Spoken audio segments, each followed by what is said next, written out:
Chapter 1. Ash on the Wind. The kingdom of Eldralor was a place born from the dreams of ancient gods and the nightmares of mortals. Towering mountains carved from crystal pierced the sky like the spires of forgotten cathedrals, and forests whispered in tongues older than time. Magic didn't just exist here, it breathed. Kaelin Thorn, a wandering sellsword with a past locked tight behind storm-gray eyes, stood at the edge of the world. At least, that's what the villagers of Duskmere called the jagged cliffs overlooking the Sea of Vale.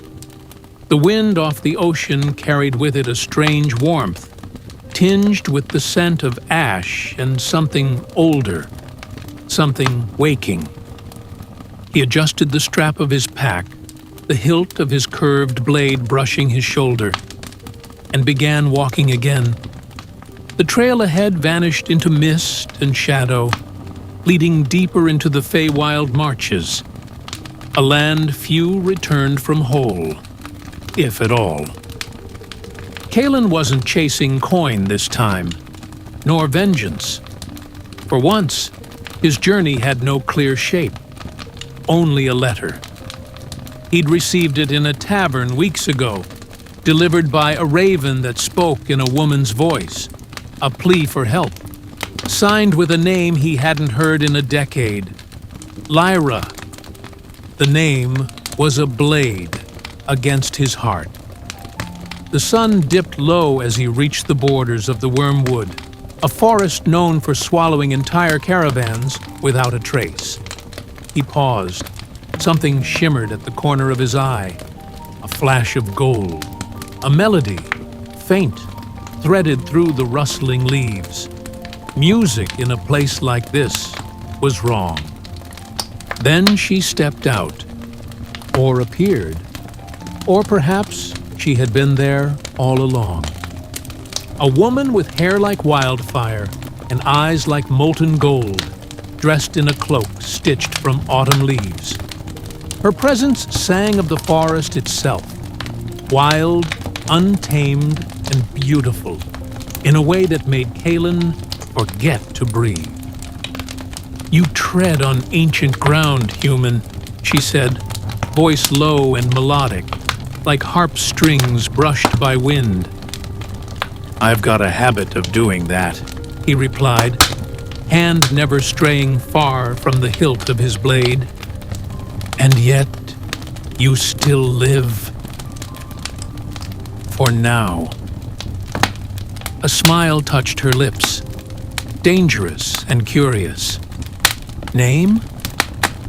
Kaelin Thorn. She tilted her head. The lost son of Erendor? The firebrand who vanished into the Battle of Thorns? His stomach twisted. He hadn't heard that name in years. "I don't carry that name anymore. But it still follows you." He said nothing. She stepped closer. The air around her shimmered with raw magic. "You seek Lyra. How do you know that?"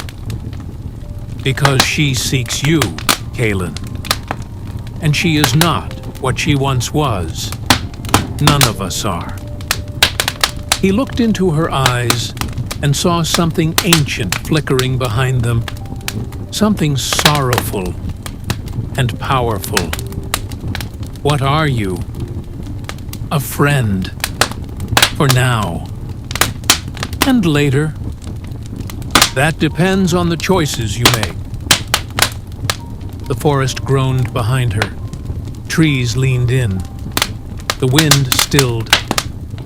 "You must come quickly," she said. "There are things waking beneath the roots of the world, magic stirring that even the old gods fear. And if you hope to find her, to save her..." She stepped aside, revealing a trail lit by bioluminescent flowers and strange glowing moths. "Then you must walk the path of embers." Kaelin stared at the path, heart thudding. And what's at the end? Love, she whispered. Or ruin.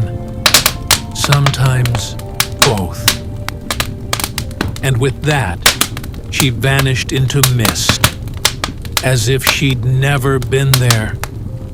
Kalen stood alone once more, but not empty. With a breath that tasted of fire and memory, he stepped into the wormwood. The forest closed behind him. Chapter 2.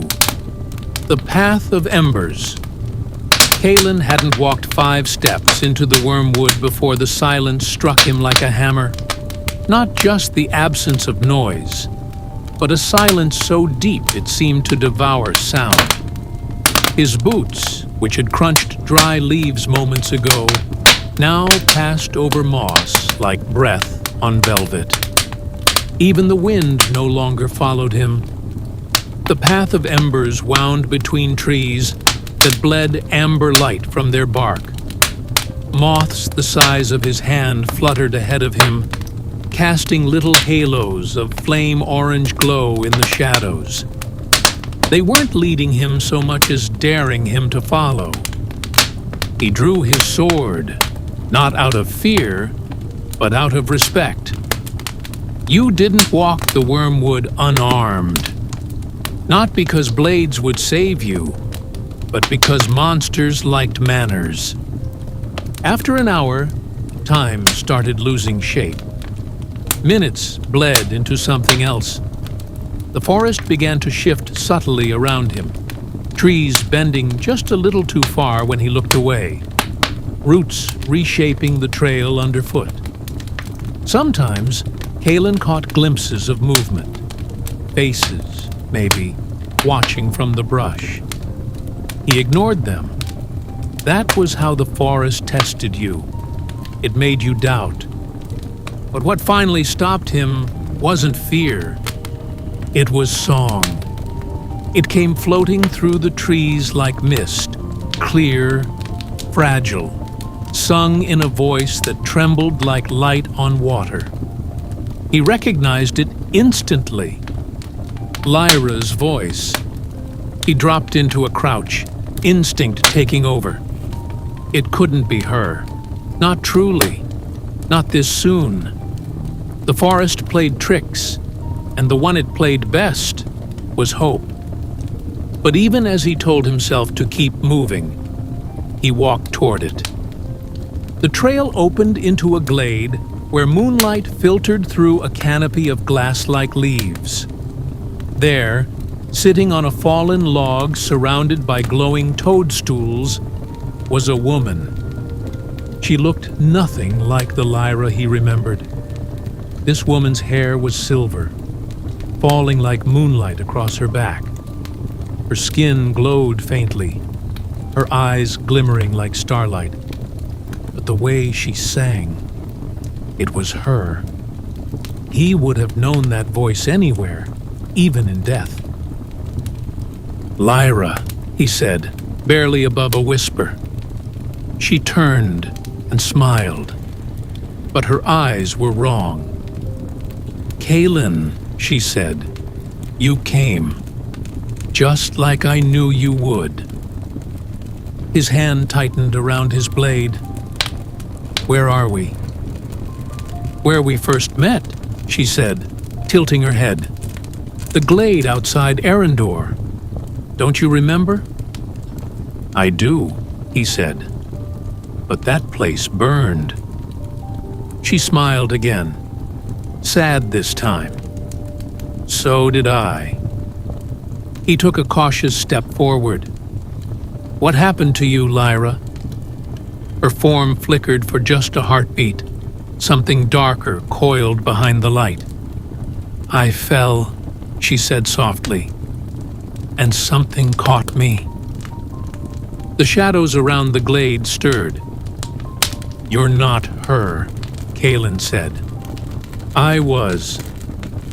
The sadness in her voice almost broke him. Then her smile cracked, too wide, and her form shimmered, dissolving into mist and shadow. The glade faded, The moonlight turned cold, and Kalen realized he'd been standing still for far too long. Something moved in the dark. A figure stepped from the trees, taller than a man, wrapped in robes made from wind and whisper. Its face was a mask of polished bone, and its voice slid across Kalen's skin like ice. "She waits for you, Thorn," it said, "in the heart of the Ashen Vale. But every step you take costs you a piece of yourself.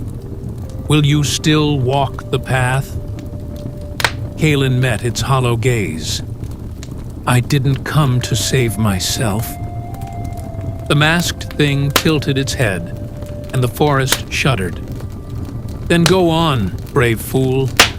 But know this: love is not a lantern. It is a wildfire." And it vanished. Kalen kept walking.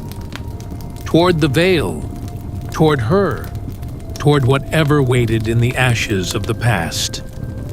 Chapter 3. Ashen Vale. The trees grew sick in the Ashen Vale. Their bark was cracked like burnt skin, weeping sap that hissed when it hit the ground. The air carried a perpetual taste of smoke, though there was no fire, only the scent of something once burning, long dead, and never buried. Even the stars above were dimmer here, smudged out like candlelight behind veils of soot. Kalen pressed forward, every footstep stirring gray dust that clung to him like memory. His cloak was torn. His blade was dulled from the roots that writhed like serpents and the branches that slashed with intent. But he didn't stop. Something inside him was burning brighter than the world around him, and it bore the name Lyra. The trail ended in a clearing where the ground was made of black glass, smooth and cracked like frozen lightning. In the center, standing perfectly still, was a man in armor the color of old blood. He held no weapon. His face was scarred, but not just from battle. These were ceremonial, ritualistic, like the markings of a forgotten order. "You're a long way from home, Thorn," the man said without turning. "You know me?" "I fought beside your father, and against your brother." Kalen stepped closer, wary. "What are you doing here?" The man finally turned.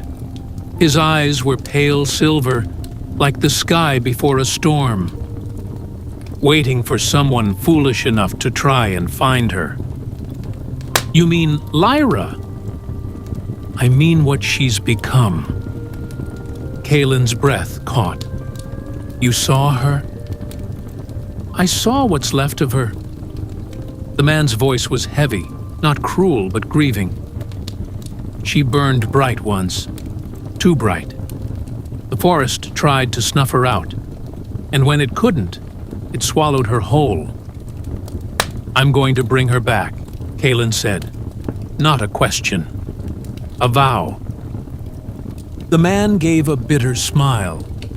"Love is a fine blade, Thorn, but even the sharpest edge can be turned." Kalen stepped past him. The man did not stop him.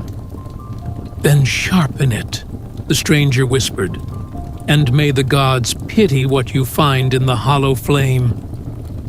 Hours, days passed. Time unraveled in the vale. Kalen walked through fields where the bones of giants bloomed with black roses. He passed rivers of ash, where voices rose from beneath the surface, whispering names he'd forgotten. He ignored them all, until he saw her. It was dusk when he reached the ruins of what looked like an ancient temple, overgrown with silver ivy, its walls cracked and pulsing with a strange heartbeat. At its center stood Lyra. She was not alone. A being, half shadow, half flame, loomed behind her, tendrils of smoke coiling around her like chains of silk. Its form was shifting, never fixed, but its presence was suffocating. Kalen stepped into the temple, every instinct in him flaring. Lyra. She turned. This time, it was her. Not just in voice or shape, but in soul. Her eyes were the same, haunted, but clear. Kalen, she whispered, you shouldn't have come. I had to. She looked down, and the thing behind her flared, growing taller, its voice a hiss like the cracking of coals. He is not for you anymore. He walks in light. You belong to the flame. Lyra clenched her fists. Number I remember now. The creature recoiled. I remember who I was, she said, stepping away from it, toward Kalen. Kalen reached for her, but the creature screamed, an inferno erupting around them. The temple began to collapse, flame and stone and magic crashing down. Kalen grabbed her hand. For a moment, time stopped. Their eyes met. And everything else, magic, monsters, ash, and gods, faded. He pulled her close.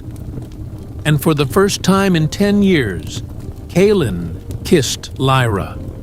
The flames roared, the shadows shattered, and the path forward cracked open, revealing what lay beyond the veil. Chapter 4. The Shattered Sky. When the flames died, the world was silent.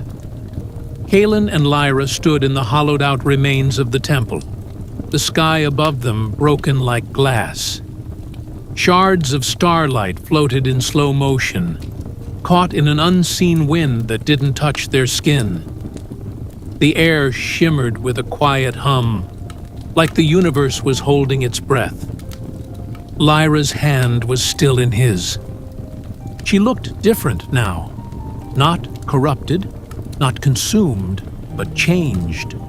Where once her aura had shimmered with wild, chaotic magic, now it pulsed steady and deep, like a river rediscovering its course.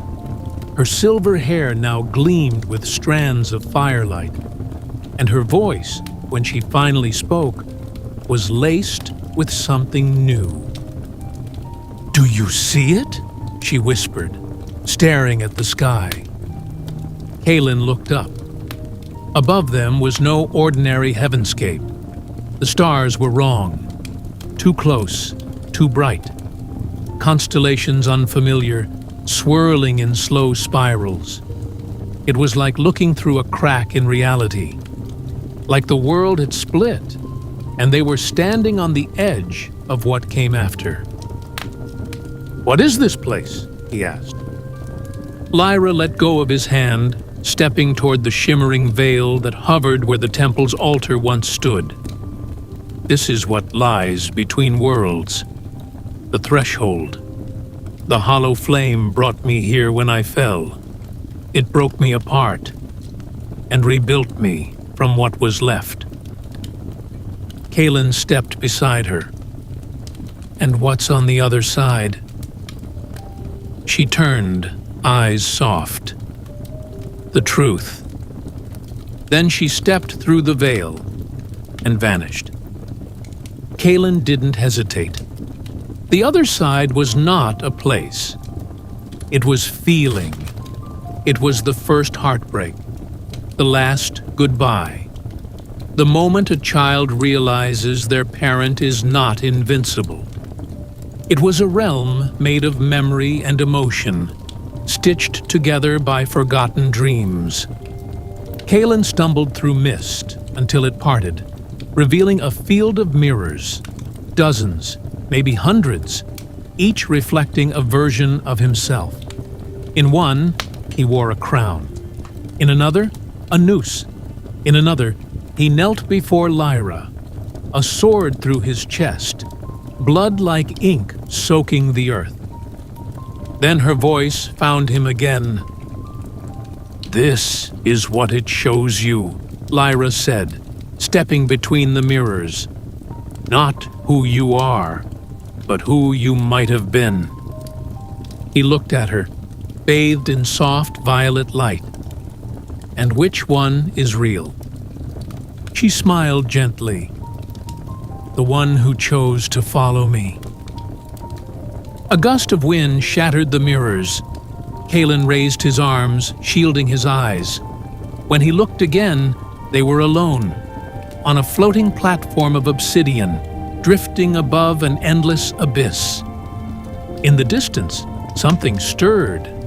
A mountain made of wings and eyes. A serpent with 1,000 mouths. A thing that shouldn't be. Lyra tensed. "It followed me here." Kalen stepped forward, sword drawn. "Then let's end it." But she placed a hand on his arm. "Number this isn't a battle we can win with steel. It feeds on fear, on loss. The only way to destroy it is to become whole." He turned to her. "What does that mean?" She looked at him with such fierce tenderness it stole his breath. "Let me in, all the way. Not just the part of me you remember, the real me." Kalen hesitated. He thought of the boy he'd been, of the woman she was now, of the things they'd both lost. And then he took her hand. Their magic. His, untrained and raw. Hers, reborn in fire, wove together like a thread, pulled tight. Light burst from between their fingers, racing into the abyss, striking the creature that loomed over the world like a god of endings. It screamed, not in pain, but in surprise. And then it crumbled. Not from battle, but from being seen, from being loved. When they awoke, they were lying in a field of wildflowers. The sky was blue. Birds sang. The world had returned. Or perhaps been rewritten. Kalen looked at Lyra, her head resting on his shoulder. "Is it over?" She opened her eyes. "The end already happened," she said. "Now, we start again." And he kissed her again, not to claim her or to save her, but to say, "I see you, and I always will." Chapter 5. A Kingdom Rewritten. Kalen and Lyra walked for what felt like days. The world they moved through now was beautiful, but wrong, in the way a song sung just off-key makes your chest tighten without knowing why. The skies were always blue. The sun never moved. The grass never died beneath their feet. It was perfect. Too perfect. "We're not back," Lyra finally said, standing atop a hill overlooking a valley where crystal rivers curved in unnatural symmetry. "We're somewhere else." Kalen scanned the horizon. "But everything looks healed." "It's a dream," she said, voice low. "A sanctuary built by magic when the old world collapsed. This isn't reality. It's memory." "Whose memory?" She turned to him. "Ours." The realization hit him like a weight to the chest. He looked out at the fields, the forests, the distant outline of the Arendor castle, whole again, its towers unbroken. "This is what we wanted the world to be," Kalen murmured, "before it burned." Lyra nodded. "This realm exists because our love rewrote the rules. When we joined our magic, it didn't just destroy the hollow flame. It reshaped the wound it left behind." They were walking through the aftermath of a miracle, but miracles never come without a price. That night, as they camped by a still lake, Kalen dreamed of fire again. But this time, the flames spoke. A woman appeared, draped in robes that flickered with stars, her eyes burning with the light of dying suns. She was tall, elegant, and terrifying in her beauty. Not mortal, not remotely. "You have trespassed upon the ether-born realm," she said, her voice echoing across the lake of his mind. "And in doing so, changed its fate." Kalen stood in the dream, instinctively reaching for his sword, but it was not there. "What are you?" he asked. "I am one of the keepers," she said. "We govern the balance between what is and what might be. Your love is powerful, yes, but it is also dangerous. Emotion reshaped the ley lines. Memory gave birth to matter. What you built, others will seek to claim." He felt cold despite the fire. Others? The ones who feed on dream? The forgotten? They smell creation, and they hunger. The dream shattered like ice. Kalen woke, gasping, Lyra beside him, already sitting up. "You saw her too," she said. He nodded. "The keeper. She warned me. Something's coming." Lyra's face was grim. "Then we'll fight." But before he could answer, the ground trembled beneath them. From the lake rose a creature that had no shape, an unraveling coil of tendrils, its form shifting between faces they recognized and ones they didn't. It didn't walk. It dripped forward like ink spilled across time. "We remember you," it whispered, in a voice made of every regret Kalen ever carried. "We remember the fire, the kiss, the dream, and now we feed." Kalen grabbed Lyra's hand. They ran.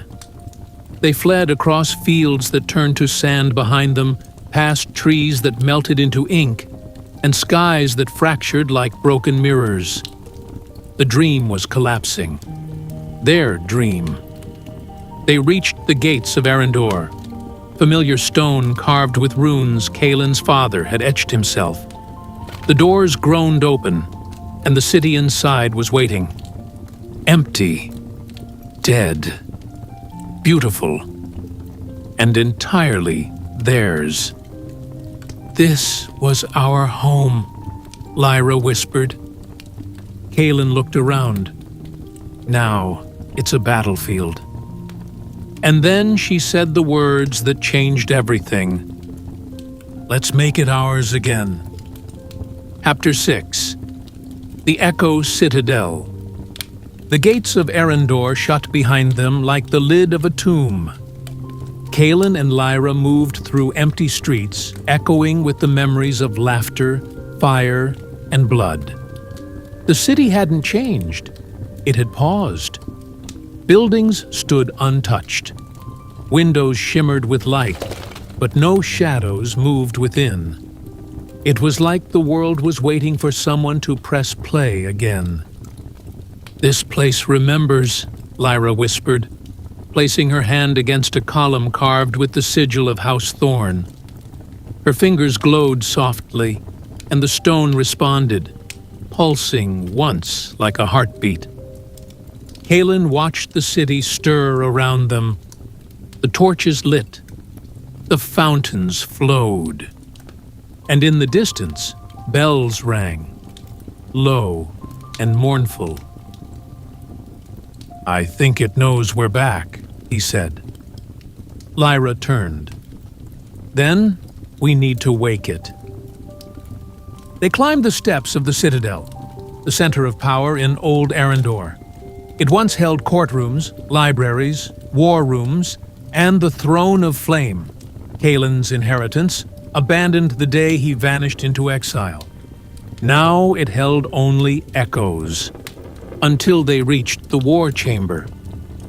Inside, a single figure waited. She was cloaked in tattered robes of dark violet, seated in the throne like she'd been there for years. Her face was pale, her eyes blind, but burning with magic. Her voice trembled with age, but her words struck like lightning. "The dream has been broken," she said, "and the Forgotten are not the only ones hunting you." Kaelin raised his blade. "Who are you?" She turned her sightless eyes on him. "I am what remains of the Oracle of Fire, your family's seer." Lyra stepped forward. "Then why are you still here?" "Because I was never allowed to leave," the Oracle said, rising slowly. "The last king locked me in this place to keep the truth hidden. But the truth always finds cracks." Kaelin lowered his sword, heart hammering. "What truth?" The Oracle lifted her hand, and the chamber walls peeled open like paper. Beyond them was not the city, but stars. A constellation in the shape of a key blazed in the sky. "The real world is gone," the Oracle said. "Not yet destroyed, but sealed. You two created a pocket realm with your love, your pain, your power, but it's temporary. The Forgotten want to feed. The Keepers want to control." "And us?" Kaelin asked. She turned to him. "You are the only ones who can undo the lock. But unlocking it will cost something. And that cost begins to rise in..." Chapter 7. The Price of Memory. As the Oracle guided them deeper into the Citadel's underground vaults, the world above began to quake. The Forgotten were not waiting. They were invading. Kaelin and Lyra stood before an altar carved in obsidian and flame glass, a relic of the First Flame, the raw source of fire magic once wielded by the rulers of Arendor. "It's tied to you," the Oracle said. "Your blood, your bond." "But it's dead," Kaelin said, running a hand over its cold surface. "For now, but love rekindled it once. It can do so again." Lyra hesitated. "And what happens when it wakes?" The Oracle didn't answer. Instead, she handed them a scroll bound in red silk. "Read it together," she said. "Speak the true name of your bond. That will unlock the path home, but it will also open the veil between realms. Everything that hunts you now will follow." Kaelin looked at Lyra. "You don't have to." She gripped his hand. "We've already lost each other once. We do this together." They unrolled the scroll. The words were written in an ancient tongue, but their hearts knew them. They spoke. Light poured from the altar. The earth cracked. Far above, the sky itself split, revealing a real world dying, devoured by shadow. And in that same moment, a horn blew, low, deep and filled with fury. Lyra's eyes widened. That's not the Forgotten. Kaelin stepped back, sword raised. The oracle collapsed, gasping. And then, from the shadowed corridor behind them, a figure emerged, cloaked in crimson and gold. His face was Kaelin's, but his eyes burned with something wrong. He smiled. "Hello, brother," he said. "I've come to take our world back. Come back tomorrow to continue this adventure. Sleep well and have a good night."